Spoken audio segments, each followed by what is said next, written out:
Hello നമസ്കാരം. ഇന്നത്തെ ക്ലാസ്സിൽ നിങ്ങളുടെ മുമ്പിൽ അവതരിപ്പിക്കുന്നത് ജാവാസ്ക്രിപ്റ്റ് സെറ്റ് വാല്യൂസ് മെത്തേഡ് എന്നതിനെ കുറിച്ചാണ്. സെറ്റ് വാല്യൂസ് മെത്തേഡ് എന്തിനാണ് ഉപയോഗിക്കുന്നതെന്ന് വെച്ചാൽ നമ്മൾ കൊടുക്കുന്ന സെറ്റിൻ്റെ ഉള്ളിലത്തെ ഏതെങ്കിലും ഒരു വാല്യൂവിനെ നമുക്ക് പുതിയതൊന്നായിട്ട് ഇൻട്രൈറ്റ് ചെയ്താണ്. അതായത് നമ്മൾ ആ സെറ്റിൻ്റെ ഉള്ളിൽ നിന്നും ആ വാല്യൂവിനെ റിട്ടേൺ ചെയ്തെടുത്തിട്ട് നമുക്ക് മറ്റൊരു ആവശ്യത്തിന് ഉപയോഗിക്കുക, അല്ലെങ്കിൽ അതിൻ്റെ വാല്യൂ വേറെ ഏതെങ്കിലും ഉപയോഗത്തിനായിട്ട് കൊണ്ടുപോകാനൊക്കെ വേണ്ടിയിട്ടാണ് നമ്മൾ സെറ്റ് വാല്യൂസ് മെത്തേഡ് ഉപയോഗിക്കുന്നത്. ഓക്കെ, അതിൻ്റെ സിൻടാക്സ് എങ്ങനെയാണ് വരുന്നതെന്ന് വെച്ചാൽ സെറ്റ് ഒബ്ജക്റ്റ് ഡോട്ട് വാല്യൂസ് എന്ന് വെച്ചിട്ട് അതിൻ്റെ വാല്യൂ നമുക്ക് റിട്ടേൺ ചെയ്ത് വരുമായിരിക്കും. അപ്പോൾ നമ്മൾ നേരത്തെ ചെയ്ത പ്രോഗ്രാം വെച്ചിട്ട് തന്നെയാണ് നമ്മളത് ചെയ്യുന്നത്. ഓക്കെ, നമുക്ക് പുതിയൊരു പ്രൊജക്റ്റ് ഓപ്പൺ ചെയ്യാം. ഇതിൻ്റെ ഉള്ളിലുണ്ടായിരുന്ന മുമ്പ് ചെയ്ത പ്രോഗ്രാമൊക്കെ നമ്മൾ ഇവിടുന്ന് ഒഴിവാക്കുകയാണ്. ഓക്കെ, ആദ്യം തന്നെ ഇവിടെ വന്ന് നമുക്കിവിടെ വന്ന് ഒരു വേരിയബിൾ ഡിക്ലെയർ ചെയ്തു. വേരിയബിളിൻ്റെ പേര് നമ്മളിവിടെ വന്ന് LTR എന്നാണ് ചേർത്ത് കൊടുത്തത്. ഇഷ്ടമുള്ളത് നമുക്ക് എന്താണോ ചേർത്ത് കൊടുക്കാം. അതിനുശേഷം നമ്മളിവിടെ വന്ന് ഈക്വൽ ടു അതിനുശേഷം സെറ്റ്, അതായത് നമ്മൾ സെറ്റിൻ്റെ പേരെന്താണോ അത് നമ്മളിവിടെ ചേർത്ത് കൊടുത്തു. അതിൻ്റെ വാല്യൂ എന്താണോ വാല്യൂസ് എന്നും നമ്മളിവിടെ ചേർത്ത് കൊടുത്തു. ഓക്കെ, വാല്യൂസ് എന്ന് നമ്മളിവിടെ ചേർത്ത് കൊടുത്തു. അതിനുശേഷം ബ്രാക്കറ്റ് ഓപ്പൺ ചെയ്ത് ക്ലോസ് ചെയ്തു. ഓക്കെ, ഇത്രയും ചെയ്തതിന് ശേഷം നമുക്ക് ആ വാല്യൂസ് പ്രിൻറ്റ് ചെയ്യിപ്പിക്കണം. അപ്പോൾ നമ്മളിവിടെ വന്ന് ഡോക്യുമെൻറ്റ് ഡോട്ട് റൈറ്റ് എന്നിട്ടതിന് ശേഷം എന്നിട്ടതിന് ശേഷം നമുക്കിവിടെ എന്ത് ചെയ്യാം, ആദ്യം തന്നെ നമ്മൾ ആ കൊടുത്ത LTR അത് നമ്മളിവിടെ ചേർത്ത് കൊടുത്തു. ഡോട്ട് അതിനുശേഷം നമ്മൾ എന്ത് ചെയ്തു, നെക്സ്റ്റ്, നമുക്കതിൻ്റെ വാല്യൂ ഏതാണോ അത് പ്രിൻറ്റ് ചെയ്യാനാണ് നമ്മൾ നെക്സ്റ്റ് ഉപയോഗിക്കുന്നത്. എന്നിട്ട് ബ്രാക്കറ്റ് ഓപ്പൺ ചെയ്തു. എന്നിട്ട് ക്ലോസ് ചെയ്തതിന് ശേഷം ഡോട്ട് വാല്യൂസ് എന്ന് ചേർത്ത് കൊടുത്തു. അപ്പോൾ അതിൻ്റെ വാല്യൂ എന്താണോ അത് നമുക്കിവിടെ വന്ന് പ്രിൻറ്റ് ചെയ്ത് വരും.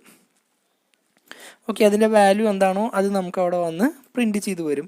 നമുക്ക് ന്യൂ ലൈൻ വരാൻ വേണ്ടി ഇവിടെ വന്ന് പുതിയൊരു ലൈൻസ് നമുക്കിവിടെ വന്ന് BR വെച്ച് ചേർത്ത് കൊടുക്കാം. ഓക്കെ, ഇവിടെ വന്ന് ഡബിൾ കൊട്ടേഷൻ്റെ ഉള്ളിലാണ് നമ്മൾ BR ചേർത്ത് കൊടുക്കുന്നത്. ഇനി ഇതേപോലെ തന്നെ നമ്മൾ ഇതിൻ്റെ 3 എണ്ണം ഇവിടെ ചേർത്ത് കൊടുക്കുന്നുണ്ട്.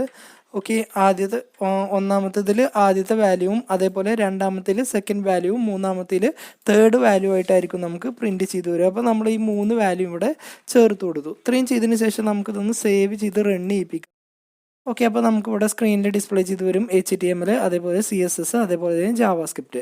അതായത് നമ്മൾ ആ കൊടുത്ത വാല്യൂസിനെ നമുക്ക് അതിൻ്റെ ഉള്ളിൽ നിന്ന് പുതിയൊരു ആ സെറ്റിൻ്റെ ഉള്ളിൽ നിന്ന് നമുക്ക് ആ വാല്യൂവിനെ റിട്രൈവ് ചെയ്തിട്ട് ഇവിടെ വന്ന് പ്രിൻറ്റ് ചെയ്യിപ്പിക്കുന്നുണ്ട്. ഇനി ഇതിപ്പോൾ നമ്മൾ ഡയറക്റ്റ് പ്രിൻറ്റ് ചെയ്യിപ്പിക്കുന്നതാണ് നോക്കിയത്. ഇനി ഇത് നമുക്ക് എന്ത് ചെയ്യാം, ഒരു ഫോർ ലൂപ്പ് വെച്ചിട്ട് ചെയ്യാം. അതായത് ഇത് ഇപ്പോൾ ഇങ്ങനെ 100 കണക്കിന് വാല്യൂസ് ഉണ്ടെങ്കിൽ ഓരോ തവണ നമ്മൾക്ക് ഇങ്ങനെ ചേർത്ത് കൊടുക്കണമെങ്കിൽ ബുദ്ധിമുട്ടാണ്. അപ്പോൾ അത്തരം സാഹചര്യത്തിലാണ് നമ്മൾ ഫോർ ലൂപ്പ് ഉപയോഗിക്കുന്നത്.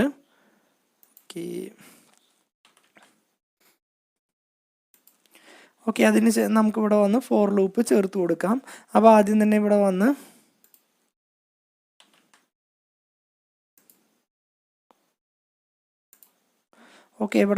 ആദ്യം തന്നെ 4 എന്ന് നമുക്കിവിടെ ചേർത്ത് കൊടുത്തു. 4 എന്ന് ചേർത്തു. ബ്രാക്കറ്റ് ഓപ്പൺ ചെയ്തു.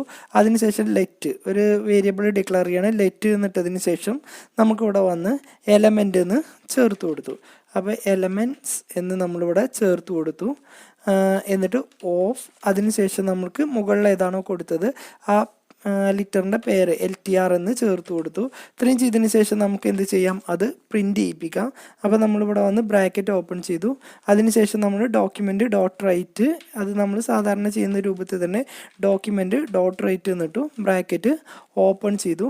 അതിനുശേഷം നമുക്ക് എന്ത് ചെയ്യണം, എലമെൻറ്റ്സ് എന്നാണ് അതിന് പേര് കൊടുത്തിട്ടുള്ളത്. അപ്പോൾ ആ പേര് നമ്മളിവിടെ വന്ന് ചേർത്ത് കൊടുത്തു. എലമെൻറ്റ്സ് എന്ന് നമ്മളിവിടെ പേര് ചേർത്ത് കൊടുത്തു.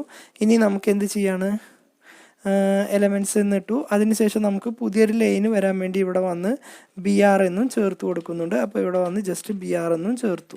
ഇത്രയും ചെയ്തതിന് ശേഷം നമുക്കിത് സേവ് ചെയ്ത് നമ്മളിവിടെ വന്ന് റൺ ചെയ്യിക്കുമ്പോൾ സെയിം അതേപോലെ തന്നെ ആൻസർ ആയിരിക്കും നമുക്ക് ഡിസ്പ്ലേ ചെയ്ത് വരിക. അപ്പോൾ സെറ്റ് വാല്യൂസ് എന്തിനാണ് ഉപയോഗിക്കുന്നത് വെച്ചാൽ നമുക്ക് ഒരു സെറ്റിനുള്ളിലത്തെ ഒബ്ജക്റ്റുകളൊക്കെ റിട്രൈവ് ചെയ്ത് അത് പുതിയൊരു രൂപത്തിലായിട്ട് നമുക്ക് സ്ക്രീനിൽ ഡിസ്പ്ലേ ചെയ്യിപ്പിക്കാൻ വേണ്ടിയാണ് സെറ്റ് വാല്യൂസ് ഉപയോഗിക്കുന്നത്. അപ്പോൾ ഇന്നത്തെ ക്ലാസ് നിങ്ങൾക്ക് മനസ്സിലായെന്ന് വിചാരിക്കുന്നു. അടുത്തൊരു ക്ലാസ്സുമായിട്ട് നമുക്ക് വീണ്ടും മീറ്റ് ചെയ്യാം.